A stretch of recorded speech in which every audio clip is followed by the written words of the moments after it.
जल्द ही इस मामले को हाई कोर्ट लेकर जाऊंगा, इस नोटिस को कैंसिल कराऊंगा और ओखला की जनता को इंसाफ दिलाऊंगा, उनके घर नहीं टूटने दूंगा। लेकिन ओखला की जनता से ये भी कहना चाहता हूं, कुछ दलालों के चक्कर में ना आए। तो ऐसा आदमी जो जगह जगह अपने एड्रेस बदल रहा है, ये आदमी कौन हो सकता है?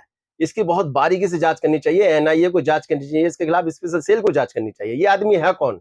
ये ईद का माहौल है और ईद के माहौल में ये इसको रंग में भंग करने की कोशिश की गई है। लेकिन मुसलमानों से मेरे यही अपील है कि शांति बनाए रखें और क्या नाम है, किसी से घबराने, किसी से डरने की जरूरत नहीं है। न्यायपालिका हमारे देश के अंदर अभी है और न्यायपालिका पे हमें पूरी उम्मीद रखते हैं। हम कोर्ट जाएंगे और इस नोटिस को बर्खास्त कराएंगे। कि मुझे जैसे ही कल पता पड़ी, मैं हॉस्पिटल में था, मैं फोटो भी अपने दिखा दूंगा। मैं आपको ये भी दिखाना चाहता हूँ, मैं हॉस्पिटल में जैसे ही मुझे नोटिस के बारे में पता पड़ी है, मैं हॉस्पिटल से तुरंत डिस्चार्ज होकर के कॉन्फ्रेंस कर रहा हूँ। लेकिन आपको दलालों से बच के रहने की जरूरत है, जो पूरे ओखला को बदनाम कर रहे हैं। खसरा नंबर बता रहे हैं, प्रॉपर्टी नंबर बता रहे हैं, कितनी सील हो चुकी है वो बता रहे हैं। आपने देखा पिछली बार एक कुछ दलालों ने मुहिम छेड़ी थी, शरीफ लोगों को फोटो भी निकाल दिए थे, लेकिन उसके एवज में उनके खिलाफ कानूनी कार्रवाई चल रही है। अगर अतिक्रमण पे आते हैं आप, तो अतिक्रमण लाल किले की बाउंड्री से लेकर के और नेहरू क्या नाम है मेहरौली तक आप चले जाएं, एक आम आदमी का विधायक अमानतुल्लाह खान,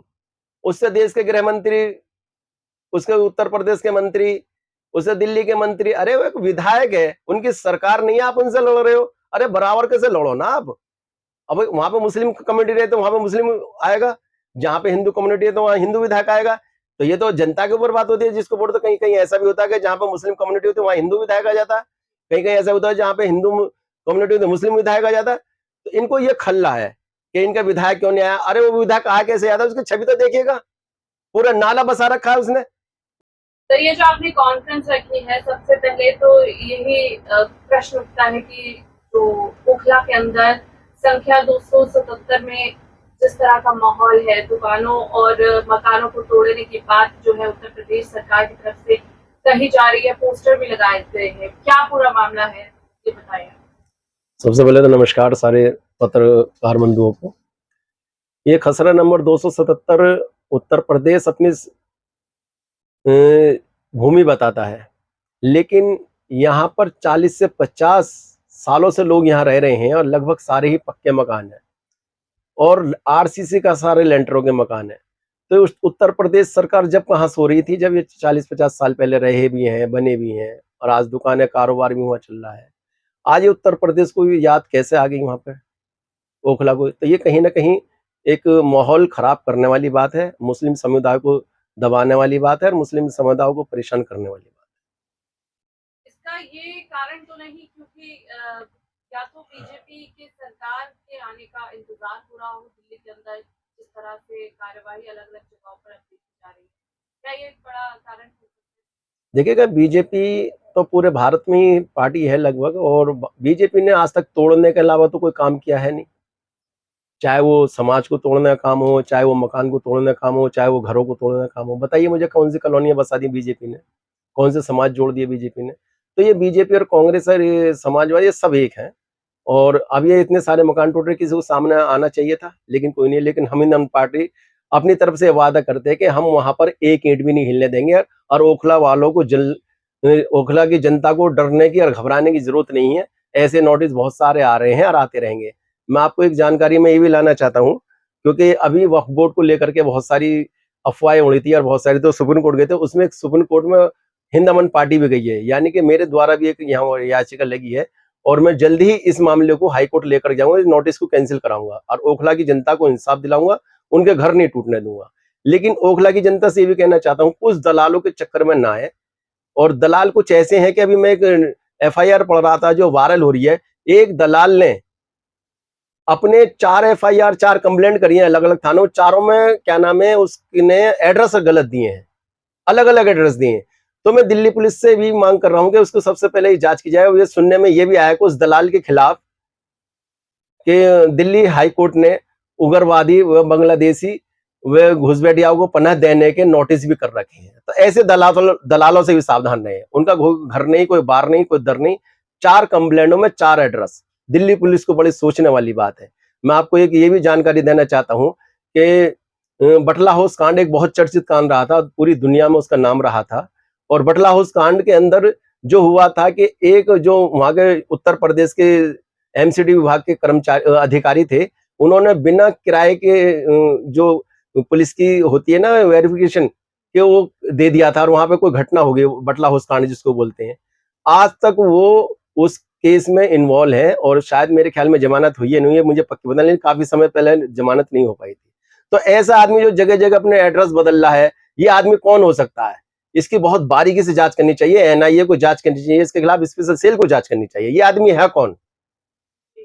आप भी ओखला क्षेत्र में निवासी हैं और जिस तरह से कम 50 दुकानों पर ये पोस्टर जो है वो चिपका किए गए हैं, क्या माहौल है, किस तरह से लोग इस दृश्य को देख रहे हैं, माहौल को देख रहे हैं, आगे क्या सोच रहे हैं लोग? देखिए, ये ईद का माहौल है और ईद के माहौल में ये इसको रंग में भंग करने की कोशिश की गई है, लेकिन मुसलमानों से मेरे यही अपील है कि शांति बनाए रखें और क्या नाम है, किसी से घबराने, किसी से डरने की जरूरत नहीं है। न्यायपालिका हमारे देश के अंदर अभी है और न्यायपालिका पे हम पूरी उम्मीद रखते हैं। हम कोर्ट जाएंगे और इस नोटिस को बर्खास्त कराएंगे और घर कोई नहीं टूटने देंगे, ना ही किसी की ईंट हिलने देंगे, ना किसी की दुकान सील करने देंगे। केवल 15 दिनों का समय दिया गया है। 15 दिन बाद जैसे आपने भी बात बोला ईद का समय है, तो 15 दिनों के अंदर आपको लगता है कि न्याय मिल पाएगा, क्या स्टे हो पाएगा? देखिएगा, ये तो पूरी प्लान के साथ किया गया है, क्योंकि अभी उनको भी पता था कि क्या नाम है, 30 तारीख से छुट्टियां होने वाली हैं और सुप्रीम कोर्ट, हाई कोर्ट सब बंद होने वाली है, तो उन्होंने इसी हमारे 15 टाइम का, लेकिन हम उन्हें उससे पहले ही तैयारी कर ली है और हम बहुत जल्दी इसमें स्टे लेके आने वाले हैं। क्योंकि आपको बता दूं, एक ओखला पट्टी पे भी उत्तर प्रदेश सिंचाई विभाग ने नोटिस किया था तोड़ने के लिए, उस पर भी स्टे आ चुका है। तो ओखला की जनता को घबराने की जरूरत नहीं है। मैं ओखला की जनता से ये कहना चाहता हूँ कि मुझे जैसे ही कल पता पड़ी, मैं हॉस्पिटल में था, मैं फोटो भी अपने दिखा दूंगा, मैं आपको ये भी दिखाना चाहता हूँ, मैं हॉस्पिटल में जैसे ही मुझे नोटिस के बारे में पता पड़ी है, मैं हॉस्पिटल से तुरंत डिस्चार्ज होकर के कॉन्फ्रेंस कर रहा हूँ। और ओखला की जनता को मैं विश्वास दिलाना चाहता हूँ कि हिंद अमन पार्टी आपके लिए सदैव खड़ी है, सदा खड़ी है। सबसे पहले हिंद अमन पार्टी आपके लिए खड़ी रहेगी और साथ में उसके साथ एमए बर्नी भी खड़ा मिलेगा। आपको घबराने की जरूरत नहीं है, नोटिस आते रहते हैं, जाते रहते हैं, लेकिन आपको दलालों से बच के रहने की जरूरत है, जो पूरे ओखला को बदनाम कर रहे हैं, खसरा नंबर बता रहे हैं, प्रॉपर्टी नंबर बता रहे हैं, कितनी सील हो चुकी है वो बता रहे हैं। आपने देखा पिछली बार एक कुछ दलालों ने मुहिम छेड़ी थी, शरीफ लोगों के फोटो भी निकाल दिए थे, लेकिन उसके एवज में उनके खिलाफ कानूनी कार्रवाई चल रही है, लेकिन उनसे बच के रहे हैं। उनका ना घर है ना दर है, वो कहीं के नहीं है, कुछ भी कर सकते हैं ये ओखला के अंदर। उनको जहां देखा जाए वहीं उनको पकड़ के पुलिस के हवाले किया जाए, ये मेरी रिक्वेस्ट है। और उनके सही तरीके से आइडेंटिफाई किया जाए कि वो है कहाँ के। उनके 4 कंप्लेंट है, 4 कंप्लेंट में 4 एड्रेस है, जबकि वो पुलिस को भी ये जानकारी होनी चाहिए कि भाई ये एड्रेस लिखवा के वहां उन्होंने वेरीफाई किया और वेरीफाई किया तो उसका फॉर्म दिखाएं। लेकिन कहीं ना कहीं पुलिस भी उनके साथ इन्वॉल्व है, बदनाम करने के लिए क्षेत्र को। हिंद अमन पार्टी का अगला स्टेप क्या होने वाला है, क्या कदम बोलेगी, क्या याचिकाकर्ता के तौर पे याचिका दायर की जाएगी हाई कोर्ट के अंदर इस मामले को लेकर? जी, हिंद अमन पार्टी वो इस मामले को लेकर के याचिका दायर करने जा रही है और ओखला की जनता को इंसाफ दिलाने जा रही है और कोई मकान नहीं टूटने देगी। और रहा पार्टी की तरफ से, पार्टी के लिए भी वहां पे शांति मार्च निकाला जाएगा और ओखला की जनता को साथ लिया जाएगा।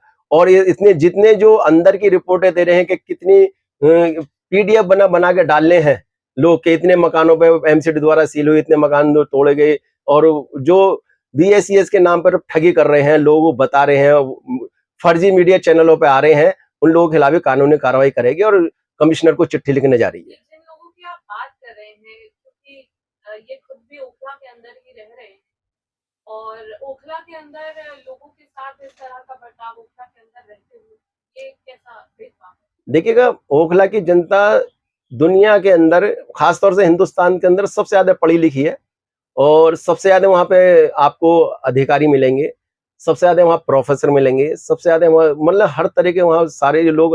ओखला की जनता लड़ने वाली नहीं है, ओखला की जनता बवाल करने वाली नहीं है, ओखला की जनता देखती रहती है कब तक क्या हो रहा है। लेकिन ये जो लोग हैं, ये जहां जाते हैं ये वहीं पे बन के रह जाते हैं, तो लोग सोचते हैं पड़ोसी होगा, क्योंकि वहां पे किसी को इतनी फुर्सत है नहीं, अपने ड्यूटी पे जाते हैं, ड्यूटी से आते हैं, तो ये उस चीज का फायदा उठा रहे हैं वहां पे। लेकिन अब हम इनको बहुत जल्दी बेनकाब करने वाले हैं और वही ओखला की जनता इनको मार के जूतों से इलाके से बाहर निकालेगी। यूपी स्टेट का इसमें बहुत ज्यादा एक रोल नजर आ रहा है, उत्तर प्रदेश और दिल्ली सरकार, तो ये लड़ाई किससे होगी, उत्तर प्रदेश सरकार से होगी या दिल्ली सरकार? मैं आपको एक जानकारी दे देना चाहता हूं कि ये उत्तर प्रदेश अपनी बताती है जगह, और जमीन के मालिक उत्तर प्रदेश ये अमन न्यूज द्वारा 2007 में पहले उत्तर प्रदेश की जमीन पर बाउंड्री करा दी गई थी। प्रेमचंद जी वहां पर सिंचाई विभाग के अधिकारी थे, वो रिटायर हो गए और अमन न्यूज ने एक स्पेशल लेटर लिखा था कि भाई आपकी जमीन जहां जहां की है वो लेटर भी मैं आपको मुहैया करा दूंगा, उस जमीन को आप अपनी को कर करके बाउंड्री कर। उसमें बाउंड्री वाल हुई थी, थाना शाहीन बाग से लेकर थाना जामियानगर, जैतपुर, मदनपुर, खादर, जहां जहां सिंचाई विभाग की जमीन थी वो सारी जमीनों पर पत्थरों की दीवारें कर दी गई थी। सिंचाई विभाग ने अपनी जमीन ले ली थी, तो जब उनकी जमीन थी उन्होंने चिन्ह कर लिया। अब उत्तर प्रदेश की जमीन कहां से आ गई? और एक जमीन पे दो कानून कैसे हो जाएंगे? अगर वहां पे कोई घटना होती है तो दिल्ली सरकार और दिल्ली पुलिस आती है और वहां पे जमीन उनकी हो गई, तो ऐसा नहीं चलेगा। ये उत्तर प्रदेश अपनी टांग अड़ाना चाह रहा है, क्योंकि ये सुनने में आ रहा है कि भाई दिल्ली का माहौल भी खराब किया जाएगा। दिल्ली में अभी तक दंगे नहीं हो पाए हैं, दिल्ली में भी भाईचारा खत्म नहीं हो पाया, भाई दिल्ली में भी हिंदू मुस्लिम नहीं हो पाई, तो ये इस तरह से ये काम करने को जा रहे हैं। लेकिन ऐसा काम यहाँ की दिल्ली की जनता, खासतौर से ओखला की जनता नहीं होने देगी। लेकिन एक वर्ड इसमें बहुत इस्तेमाल किया जा रहा है, अतिक्रमण। तो आपको लगता है कि यहाँ पर अतिक्रमण किया गया है? देखिएगा, अगर अतिक्रमण पर आते हैं आप, तो अतिक्रमण लाल किले की बाउंड्री से लेकर के और नेहरू क्या नाम है मेहरौली तक आप चले जाएं, सारे कब्रिस्तान की जगह हैं। जितने मॉल बने हुए हैं, जितने होटल बने, सब कब्रिस्तान है। आप अतिक्रमण में आते हैं, आप पहले तो ये बताएं कि देश आजादी से पहले का अतिक्रमण बताते हैं, देश की आजादी के बाद का अतिक्रमण बताते हैं। तो देश की आजादी के तो इसके बाद अभी संसद भवन में एक मुद्दा उठा था कि संसद भवन भी क्या नाम है वह बोर्ड की जमीन पर बना हुआ है। तो अतिक्रमण के हिसाब से तो पूरा हिंदुस्तान अतिक्रमण है, सबको हटा दीजिए। जो ओरिजिनल जगह है उनको तुम अपने हैंड ओवर कर लीजिए, जैसे किले हो गए, ताजमहल हो गए, तो उनको तुम अपने हैंड ओवर। तो जनता जाए तो जाए कहां? भाई आप जनता को एक जगह तोड़ रहे हो तो दूसरी जगह बना के दो। इतनी सारी सरकारें आई हैं देश के अंदर, उन्होंने क्या करती थी कि जैसे कोई झुग्गी हटानी होती थी तो उनको या तो प्लॉट देती थी या फ्लैट देती थी या उनको रूम देती थी। आप क्या कर रहे हो? आप तो तोड़कर उनका मकान तक दबा देते हो। अभी हमारी 70 दुकानें पीछे तोड़ दी गई, हमें एक नोटिस दिया और उसके बाद में तोड़ दी गई। तो ये अत्याचार है। जब जब देश के अंदर अत्याचार हुआ है सब कुछ बदल गया है। सरकारें समझ लें, देश के अंदर अत्याचार हो रहा है, गरीबों पर अत्याचार हो, अत्याचार करना बंद कर दें, बिल्कुल बंद कर दें। अगर आपको किसी जमीन की जरूरत है, आपको किसी जगह की जरूरत है, आपको कहीं जरूरत है, तो आप जरूरत के हिसाब से उसकी जरूरत जो जिसकी ले रहे हो आप उसको देने की कोशिश करें। आप वहां से हटा करके दूसरी जगह उसको दें। ये नहीं कि आप तोड़ देंगे, वो उसके रोड पे कहां जाएंगे? वो रोजगार आपने छीन लिया, कारोबार आपने छीन लिया, शिक्षा आपने छीन ली, मकान बचे उनको भी आप छीन रहे हो। तो देश वैसे ही कह दो ना, आप चले जाओ, कहां जाए भारत की जनता? अब तो हिंदू मुस्लिम सब एक हो चुके हैं, अब घबराने की किसी को जरूरत नहीं है। ये जब तक तोड़ने दो इनको।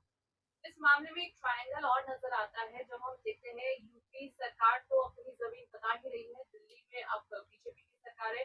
वहीं ओखला की बात करें तो वहां अभी भी आम आदमी पार्टी के विधायक हैं।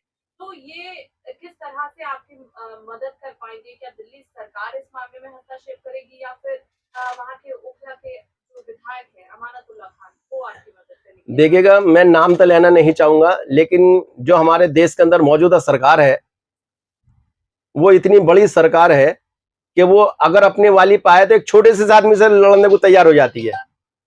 एक आम आदमी का विधायक अमानतुल्लाह खान, उससे देश के गृह मंत्री, उसके उत्तर प्रदेश के मंत्री, उससे दिल्ली के मंत्री, अरे वो एक विधायक है, उनकी सरकार नहीं है, आप उनसे लड़ रहे हो। अरे बराबर कैसे लड़ो ना आप। अब वहां पे मुस्लिम कम्युनिटी रहे तो वहां पे मुस्लिम आएगा, जहां पे हिंदू कम्युनिटी है तो वहां हिंदू विधायक आएगा। तो ये तो जनता के ऊपर बात होती है जिसको वोट। तो कहीं कहीं ऐसा भी होता है कि जहां पर मुस्लिम कम्युनिटी होती है वहां हिंदू विधायक आ जाता है, कहीं कहीं ऐसा होता है जहां पे हिंदू कम्युनिटी होती है मुस्लिम विधायक आ जाता है। तो इनको ये खल्ला है कि इनका विधायक क्यों नहीं आया। अरे वो विधायक आ कैसे आता है? उसकी छवि तो देखिएगा, पूरा नाला बसा रखा है उसने, पूरे नाले पर कब्जा कर लिया।